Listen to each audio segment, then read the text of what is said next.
The recipe I'm about to show you is for grapefruit breakfast bread, and this one is one of my pride and joys because it took me quite a while to get just right.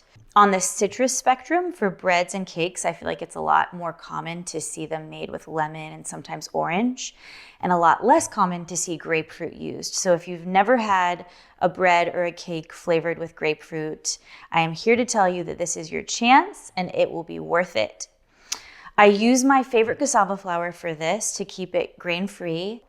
I try to stick to grain-free and refined sugar-free ingredients as much as possible in my cooking. And as much as I like to use fruit sugars, for this one, I use maple syrup, which is still an unrefined sugar, but it really adds to the flavor and the texture of the cake.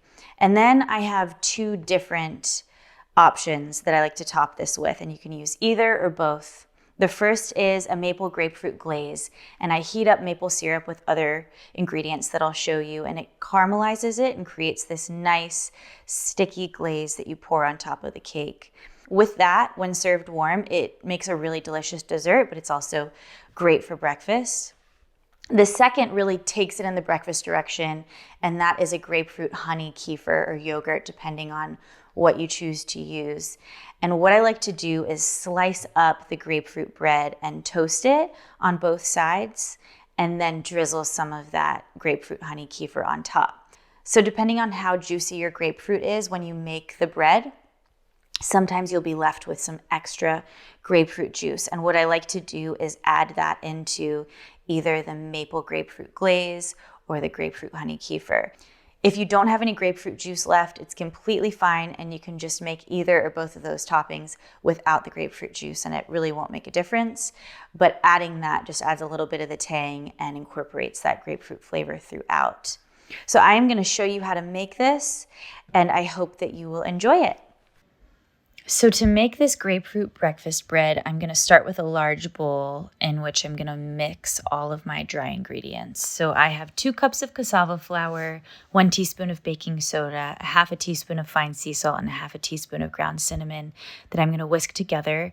And then I'm going to set those aside while I mix together my wet ingredients in a separate, smaller bowl.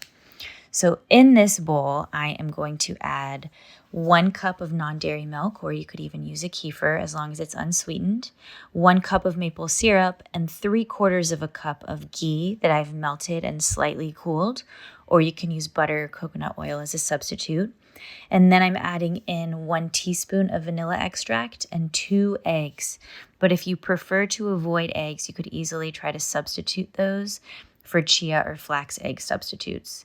And then I have my grapefruit that I'm getting as much zest as I possibly can off of, and adding that into that wet mixture. And then I'm going to cut that grapefruit in half and juice that using my hands into a separate bowl. I'm just going to go ahead and put that in a separate bowl with all of the pulp and seeds that come out of it. And I'll show you why. Because I'm going to end up pouring that through a fine mesh strainer into a measuring cup. The reason I'm doing this is not just to get out the seeds and the pulp, but also to get an accurate measurement of how much juice I have. So I'm going to add 1/2 cup of that juice into my wet mixture, and it leaves me with a couple tablespoons left that I'll show you what to use for later. So then I'm going to whisk together all of those wet ingredients, so the eggs and the milk, etc., and pour that into the flour mixture. And once again, I'm going to whisk all of that together until I have a nice smooth batter. I'm going to then pour that batter into my loaf pan. So I have a 9 by 5 inch loaf pan here that I've lined with parchment paper, or you can grease yours with butter, ghee, or coconut oil. And I'm going to bake that at 350 for about 35 to 40 minutes until a toothpick comes out clean. And while that bakes, I am making my maple syrup glaze. So I have 1/2 cup of non-dairy kefir, or you can use goat milk kefir or yogurt, 1/2 cup of maple syrup. I'm also adding in 1/4 teaspoon of fine sea salt and 1/2 teaspoon of vanilla extract. And I'm going to let that come to a nice foamy simmer for at least 5 minutes. And while it simmers, I'm going to test it with the back of a metal spoon until I get like a nice thin layer that sticks to the back of that spoon, and then pour that all over the top of my cooked grapefruit bread. And it just really infuses into the cake and has delicious flavor. I'm going to sprinkle a little bit extra cinnamon over the top of that and then add a piece of grapefruit rind as a garnish, but that's not necessary. And then I'm going to show you a secondary option that you can put on top of this. So I have half a cup of, again, a kefir here, 4 tablespoons of honey, half a teaspoon of vanilla extract, and my leftover 2 tablespoons of grapefruit juice that I've mixed into that. What I love to do is take a slice. You can have it plain or you can toast it up and drizzle a little bit of that grapefruit honeyed kefir on top and serve that. And that's another great way to eat this. Again, it's great for breakfast or dessert, and I hope you'll enjoy it.